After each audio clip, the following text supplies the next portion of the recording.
Minor league season's about 15 games in. Let's check on some of the top prospects. You are Locked On MLB Prospects, part of the Locked On Podcast Network.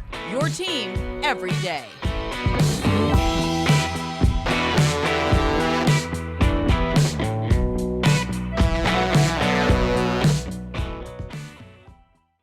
Yes, welcome on in to Locked On MLB Prospects, your home for all things minor league baseball. I'm your host, Lindsey Crosby, baseball writer for Sports Illustrated. Thank you for making this your first listen every single day. And now that we are in the 2022 season, fully into the season, let's check out some of these top guys and see where they're doing, both good and bad. And the first guy that we need to look at is Yankees shortstop Anthony Volpe. So we've talked about him on this show quite a few times. I mean, he's seen as their number one prospect right now. He's seen as a top 10, top 15 prospect in baseball. And it's something where we don't have the full book on him yet. So if you remember, first round pick in 2019, he had mono, so lost a bunch of rookie ball. Then he lost his 2020. The Yankees didn't have instructional leagues in the offseason. And then he came out of the shutdown and just tore it up last year. Was in low A and high A. Together hit 294, 423, 604. 27 home runs, 33 stolen bases in 109 games. Exceeded every expectation the Yankees could have possibly had for what he was going to do. And so they moved him this year to Double-A Somerset. And how's he doing? Well, right now, 13 games in. This is all stats as of Tuesday. A batting average of 163. 49 at-bats. He's got 8 hits, 12 runs, 2 doubles, 2 home runs, 7 RBIs, and he has 9 walks to 18 strikeouts. He has stolen 6 bases. So slash line of 163, 311, 327. And the thing right here is, I think this is kind of indicative of a guy who's been a little bit behind in his development and then is getting his first taste of the upper minors. Because, he can't hit a slider right now. Biggest part of that, obviously, is the right now. But the reason we talk about the jump to Double-A being very significant is because that's when you get into, professional baseball. And so you stop seeing fastballs and fastball counts.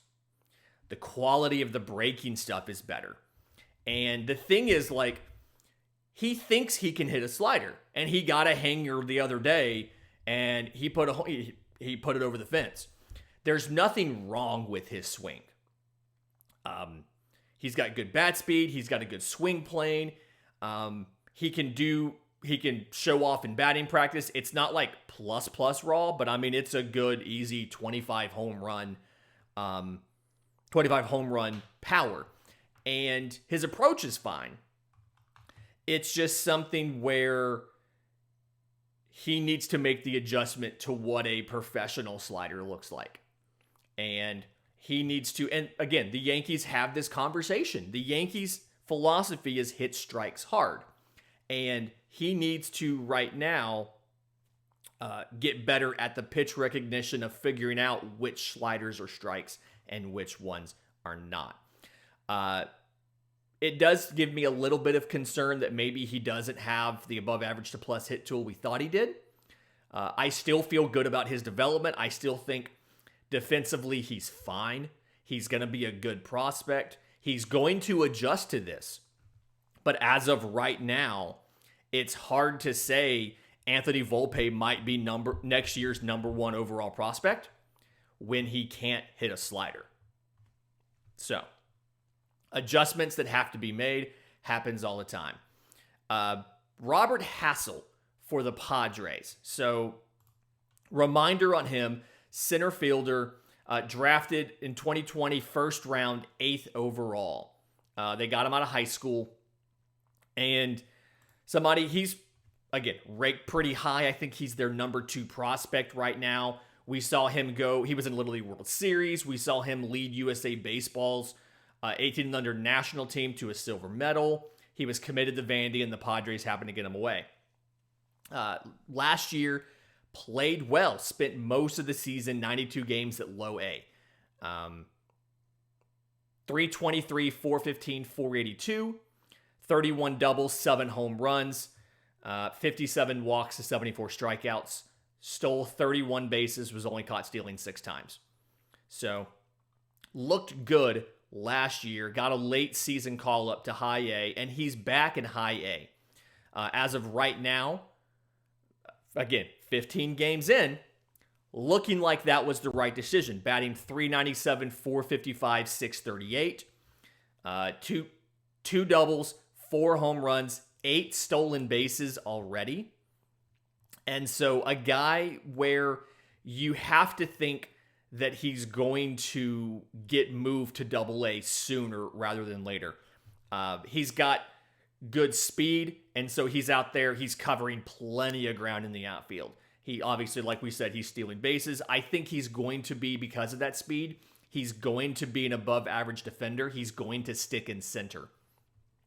And the bat, I mean, it's got to be, at this point, it's got to go from a plus to a plus plus as far as contact ability, the actual hit tool itself. Very advanced approach at the plate. He can hit the ball to all fields. He can put some power behind it. He doesn't get amazing power numbers. I think he's going to be more of a gap guy than a power guy until his body finishes maturing a bit. He's hitting a lot of doubles and stuff like that right now. I think he's got 3 triples on the year. Let me see. Nope. Had 4 triples last year. I think as he continues to develop, more of those doubles and triples are going to turn into home runs. But I absolutely feel good about where Robert Hassell is right now. Still needs to do work. Don't necessarily move him up out of high A Fort Wayne just yet. But a guy that is a force at the plate right now and is going to be good enough to play in MLB and will contend for batting titles.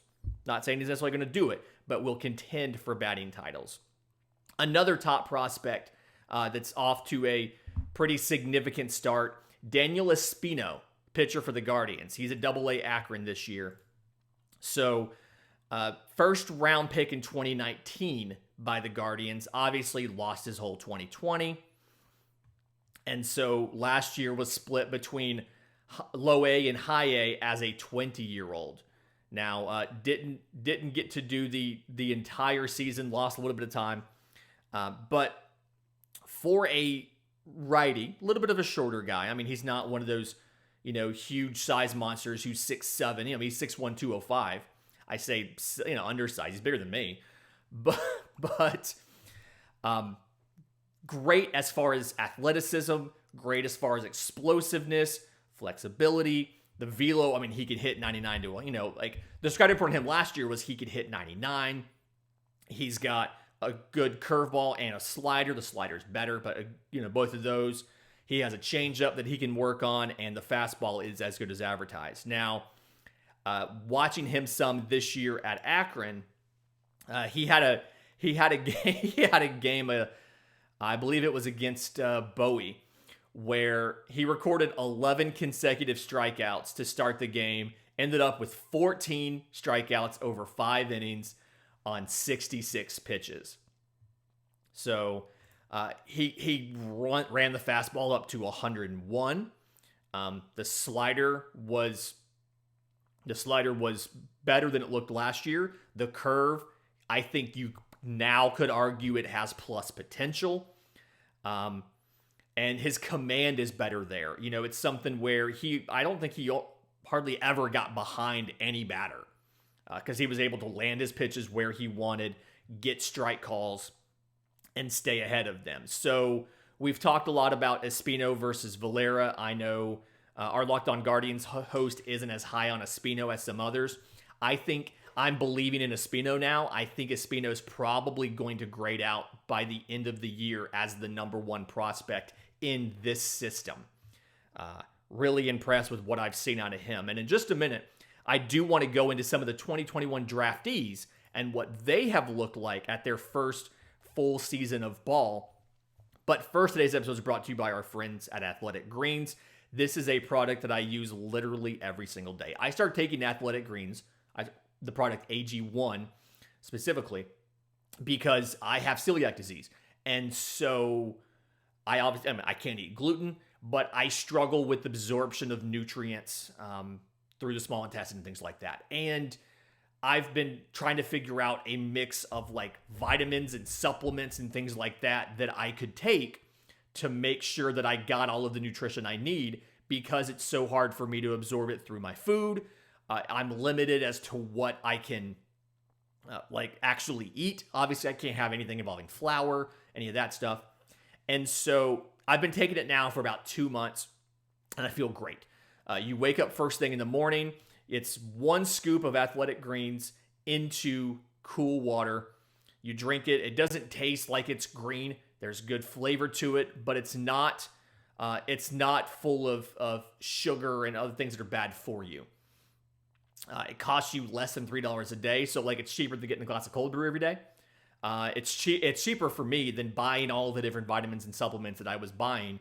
I'm just invested in an all-in-one product. So, it's time to reclaim your health and arm your immune system with convenient daily nutrition. There's no need for a million different pills and supplements. And to make it easy, Athletic Greens is going to give you a free 1-year supply of their immune-supporting vitamin D. It's in a dropper. You put 1 drop into your Athletic Greens in the morning, as well as 5 free travel packs with your first purchase. All you have to do is visit athleticgreens.com/MLB Network. Again, that's athleticgreens.com/MLB Network to take ownership over your health and pick up the ultimate daily nutritional insurance. Okay, so looking at some of the 2021 draftees and what they've done in the minors this system. So the first one is Jackson Merrill, the shortstop for the Padres. So late in the first round, 27th overall pick in 2021. And the thing here with Merrill is 6'3", 195. He was seen as a guy who good athleticism, good feel for the game of baseball. And in 31 games in rookie ball last year, batted .280, .339, .382, 7 doubles, 2 triples, no home runs, 10 walks, 27 strikeouts, 5 for 6 on stolen base attempts. And so they've got him round 7 or 8 in the system right now. That's kind of where they consider him. And I think part of the adjustment last year was he added almost 30 pounds in the months leading up to the draft. It got his strength up. He's now seen as having plus raw power, but he was getting tested for the first time against good velo because he's from Maryland, didn't necessarily have great velo in the prep circuit there in Maryland. Needed to work on spin, needed to work on velo, and it's something where he's got good speed, he's got good hands, above average arm strength, where he has a chance to stick it short, but if that didn't work necessarily, you could look at third. So right now, he is at low A Lake Elsinore. So he went from rookie ball last year to low A. 13 games in, he's batting .393, .452, .518. So 1 home run, 4 doubles, already has 4 stolen bases in 6 attempts. And so it looks like he's doing decent at recognizing spin and velo. Strikeout rate's only 12%. He can hit the ball to all kind of fields with authority. 5 extra base hits. It kind of projects out to a 25 home run, 40 double per season level as he continues to grow into that body, things like that. Very good baseball IQ. I do think he probably will eventually end up moving to third base. A little bit taller as he is, the build and the way he runs, I think I'd rather, instead of having him, one, he's on the same team as Tatis and Abrams. So there's guys to play short. I think he'll probably end up as a third baseman. He might be the Manny Machado replacement eventually. But I do feel really good about his fundamentals, his feel for the game. I think he's going to be a quick promotion guy to go through and could eventually end up as an infielder, plays every single day, your starter at third, and can contend for all-star games. All right, the next one, Harry Ford. So catcher for the Seattle Mariners. First-round pick in 2021. Started off last year in rookie ball at the Complex League. Batted .291, 400, 582. That was over 19 games. 7 doubles, 3 home runs. Stole 3 bases. And that's the big thing I see behind Harry Ford is a lot of young catchers who can hit really well. They pull them out from behind the plate and they put him in the field. And he looks like he's comfortable behind the plate still. He does the one knee set. And again, there's different schools of thought behind the one knee versus the crouch. But I think blocking-wise, he's going to be fine because he's got really good athleticism, so he can reach either way. Decent feel for framing. By the time he's up, we may have robo-arms, and it may not even matter. But definitely the bat is what you have him for. 5'10", 200. He is a stocky guy. I mean, he looks like a barrel with arms and legs. Has in-game power. It really manifests. He's a guy where, with his athleticism, I mean, he's got good speed. It's above average in general. It's if you look at compared to catchers, it's plus. Like him and JT Realmuto may be the 2 fastest catchers in baseball. I think that if they wanted to get him to the majors sooner, they could move him to an outfield corner. But if you leave him behind the plate, I think he's going to be a good catcher for you, and definitely a guy who this was a good pick. He is working out very well, and I'm excited to watch more of him. The next guy, Griff Mcgary, right-hand pitcher for the Phillies. So I said, draftee last year, 5th round guy, so 145th pick overall. They started him off in low A last year for 5 games, moved him to high A. So low A, he only started 1 game. 3.27 ERA in 11 innings. You move him to high A last year. Starts 3 games, 1 win, no losses. 13 in the 3rd innings, gives up 7 hits and 4 earned runs with 21 strikeouts. So whip of 105, strikeouts per 9 of 14. They have him back at high A this year, and if the scouting report, he's teens in the system. The scouting report on him was he struggled to throw strikes. He threw out he walked almost 9 batters per 9 innings in college, but was really good at getting swings and misses. So he was a guy, he was either going to walk you or strike you out. There wasn't going to be a lot of stuff going on, but he looked good last year. And it's some of the best stuff in the system. He can run the fastball up to 99. It's probably a 70 grade. He's got the slider is plus. The changeup is plus. The slider is like mid 80s. It breaks on 2 separate planes. He made some changes in instructional league to be more directional towards home plate, and I feel like it's helped him. He threw his changeup more. So when you watch him right now, you can see fastball still 96 to 98, still has tons of movement all over the zone. The slider is now like firmly plus. The really good ones he throws looks like it could be plus. The command is better. I think if he can get to average command, fringe to average, that he's going to be a top 100 prospect in next year. He's trending that way. We need to see more of him. I mean, again, he has only thrown, where's it here? He's thrown a grand total of 2 games, struck out 8 guys in those 2 games. His strikeouts per 9 is 24. Didn't walk anybody. Just need to see more of him. But someone at first look, it appears like his stuff has gotten better. It appears that his control has improved. And if that continues, you're definitely looking at a guy you're going to feel really good about being a top 100 prospect next year. And in just a minute, I want to cover some of the guys who have been promoted early this season and how they're doing at MLB. But first, today's episode is brought to you by our friends at Built Bar. Built Bars are the protein bars that taste like candy bars. They are better than candy bars. They are good for you. All Built Bars are covered in 100% real chocolate, whether it's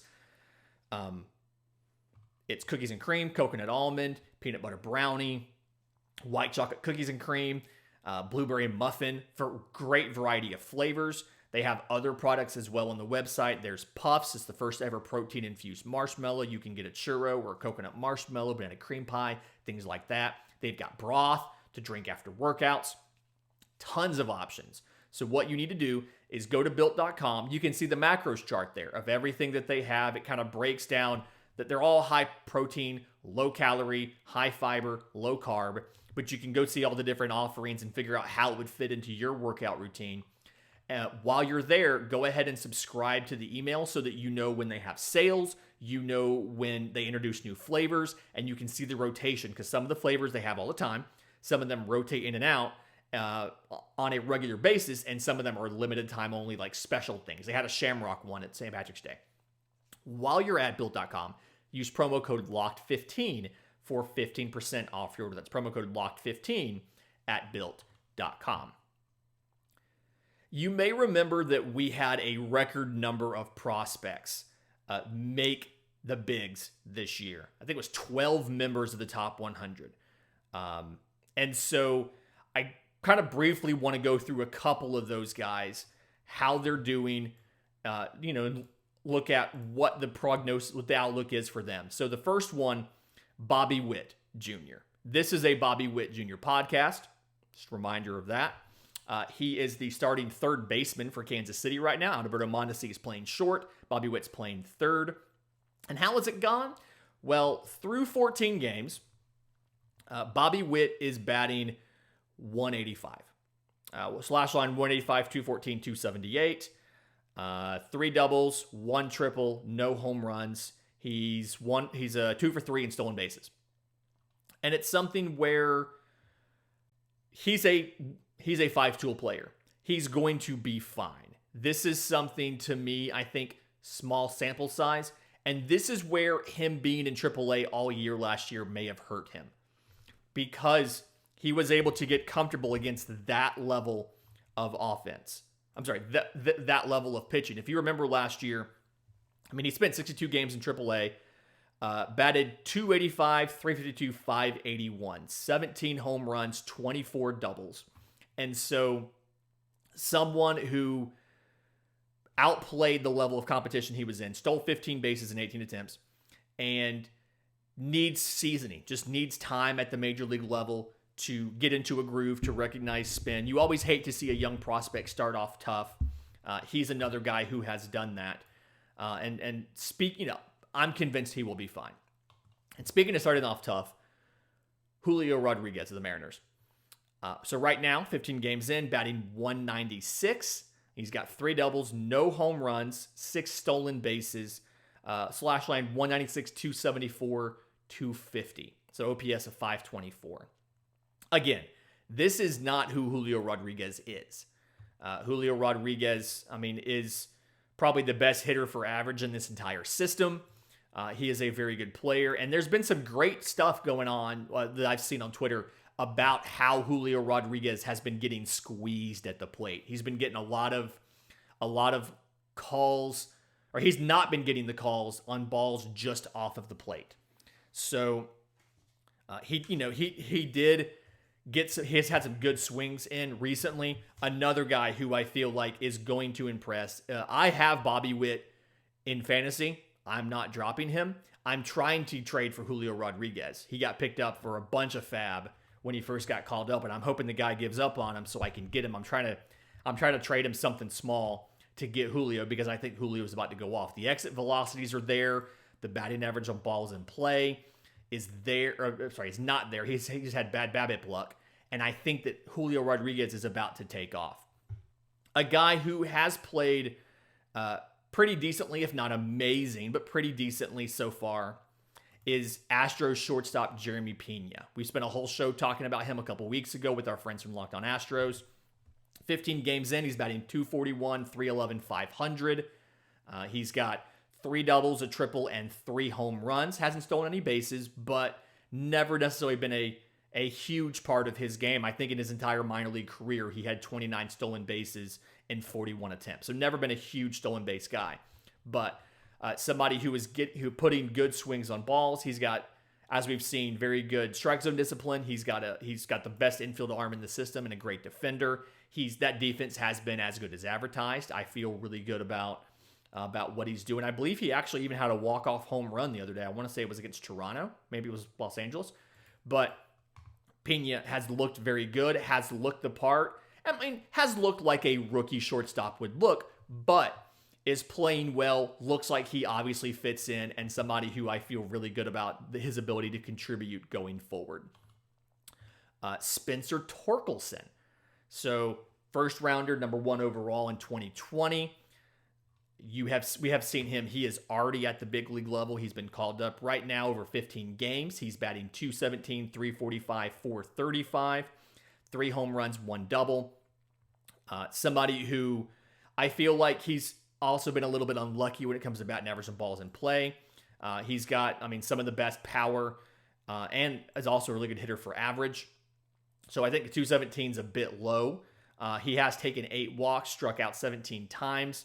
Which typically he's always been, he's always had that ratio a little bit closer. I think the worst season in the minors for him was 30 walks to 50 strikeouts. So a guy where facing higher level pitching, you expect the strikeouts to be a little bit higher at first, but I expect his walks to get a little bit better because of his very, very good plate presence and understanding the strike zone. Very polished eye for it. He's not one of those all or nothing, 3 true outcomes guy. He can walk, he can put the ball in play, things like that. The last 2 guys, both of them shortstops. First one, CJ Abrams. So kind of a surprise call up. We didn't necessarily know if he was going to make the big league roster or not because they were trying to figure out how to replace Tatis. Started off in a timeshare with Hassell Kim at short. Right now, after 12 games, batting .143, .231, .257. 1 home run, 1 double. Only has 5 hits and 35 at-bats. Struck out 8 times, 3 walks, 1 for 2 on steals. A guy where we had this conversation. He only had 42 games in the high minors before you called him up this year. He went from low A in 2019. He started off in rookie ball for most of 2019, spent 2 games in low A the end of the season before he got hurt. Lost 2020, spent 42 games in 2021 in Double A last year, again before he got hurt. In this case, he fractured his left tibia and sprained his MCL. Went to the Arizona Fall League, or was getting ready to go, and then sprained his shoulder and lost that. So the tools are there. You can see the speed. He's incredibly fast. I just necessarily think he might need to go back down and spend a little more time at the minors. It's just something where at the plate, he doesn't necessarily look like he's fully comfortable understanding the major league spin, understanding the major league pitches and what they're trying to do. So something that he probably needs to spend a little bit of time maybe at AAA to get some of that worked out. I don't know if they're waiting on Tatis to come back or if they're just waiting on everybody to be healthy and all of that, but I do think that Hassell Kim is going to end up being the starting shortstop there, and they're probably going to have to move him down unless they want to let him figure it out at the big league level. And then a guy who has already been moved back down, Bryson Stott. So Bryson Stott, quick call-up there for the Phillies, and he was seen as a guy that could hopefully bring them some defense, because that was the question here was what would the Phillies defense look like? They had a bunch of offensive teams, but offensively, it's just not quite there. Batting .133, .161, .167, so an OPS of .328. Played in 9 games, had 4 hits, 1 double, 10 strikeouts with 1 walk. And it's something where the writing was on the wall for Bryson Stott getting moved back down when Didi Gregorius was out for a little bit of time, and he still didn't get a chance to start. So Alec Bohm is at third. You've got Gregorius. Johan Camargo is a guy I've always been high on. I think when he gets to play 4 or 5 days a week, he's a really good player and probably a steal by the Phillies when they getting him after he was non-tendered by the Braves. But Bryson Stott's already been sent down. I believe he's at AAA right now, and he has a chance to get back into a groove. We saw some of his hitting statistics in the minors last year across 3 different levels. He batted .299, .390, .486, 16 home runs, 26 doubles, 2 triples, was 10 of 14 on stolen bases. And that was between high A, double A, and triple A. So give him some more time, let him work on it, and then you can call him back up later in the season if you have an injury and give him a second shot. Stay tuned tomorrow. We're going to be talking some fantasy baseball prospects you need to know for fantasy baseball, both for redraft and dynasty leagues. And then Friday, more of our Farm Friday with the Pittsburgh Pirates, the number 3 preseason system for depth. If you have questions for the show, I'm on Twitter at Crosby Baseball. The show's on Twitter at Locked On Farm, or you can email us lockedonmlbprospects@gmail.com. But until then, this has been Locked On MLB Prospects.